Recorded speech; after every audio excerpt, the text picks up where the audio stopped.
For weeks, the US has been running a ghost fleet, secretly sneaking over 100 million barrels of oil right past Iranian blockades under the cover of darkness. But Iran finally figured it out. They retaliated, blasting a US Apache helicopter out of the sky, leaving its pilot stranded in open water until a robotic drone boat pulled off an impossible rescue. The next day, Trump launched 49 Tomahawk missiles at Iran. The market, it collapsed. Tech stocks went vertical, in the wrong direction, crashing down the drain and wiping out thousands of leveraged players. This is the recap of what happened in last week. Have you survived the carnage? I have a deal. But not everything is doom and gloom. Trump just announced that the peace agreement will soon be signed in Europe. The war with Iran, and we're going to be subject to finalization of documents, which should get done over the next few days. Probably have a signing maybe in Europe. The US Bureau of Labor Statistics also dropped the heavily anticipated Consumer Price Index (CPI) report on June 10, where the core CPI month-on-month, which strips out the increase of prices in food and energy, actually missed the consensus of 0.3% and came in at 0.2%. This means that while inflation is largely elevated by oil prices, the other parts of the economy is largely cooling down, which may allow for the Fed to cut rates or at least have a stronger point to hold interest rates at the current level. Bitcoin as well, the ultimate risk-on or risk-off indicator, has also largely formed a bottom, or at least it is holding on to the line at the previous all-time high way back in 2021.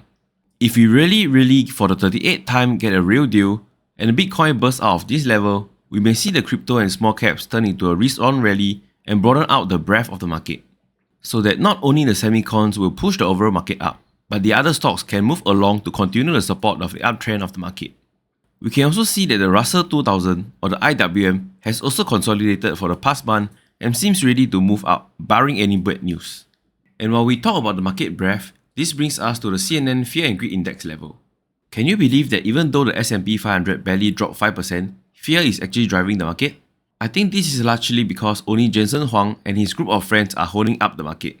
If you scroll down and look at the market breadth, which measures the number of shares on the NYSE that are rising compared to the number of shares that are falling, we are actually at an extreme fear level, which signifies that the market uptrend is really concentrated into a handful of names. To continue the very strong uptrend, we really want to see more stocks outside of the semicon and AI industry move up to attain new all-time highs. Next, while the stock market is at an all-time high, Trump's approval rating is at an all-time low. The very unpopular war has pushed Trump's approval rating to a disastrous level despite Trump doing very well on the closed border and drug-related issues. But the fuel prices are felt by everyone, not just Americans daily. A prolonged, expensive war in the Middle East would seal the fate of the midterms the wrong way, and Trump needs a massive, historic foreign policy win to rewrite the narrative before voters head to the polls. And the clock is ticking down to a very specific date. This coming Sunday, June 14, is Trump's 80th birthday. And Trump's birthday wish is to... Beside peace in the Middle East, what do you wish yourself for your birthday? For my birthday. Well, I'll go a step bigger. Peace for the world, okay? Peace for the world. Middle East, yes. Peace for the whole world.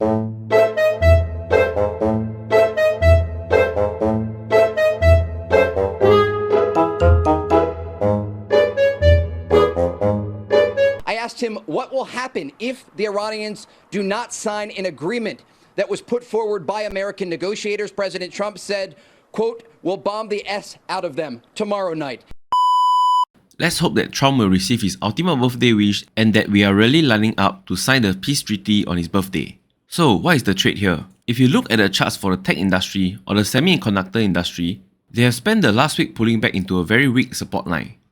And if you are in popular HPC stocks like Nebius or Iren, they have largely completed their pullback wave as well. Thursday was a great and much needed bounce, and we really need to see a sustained big wave up again.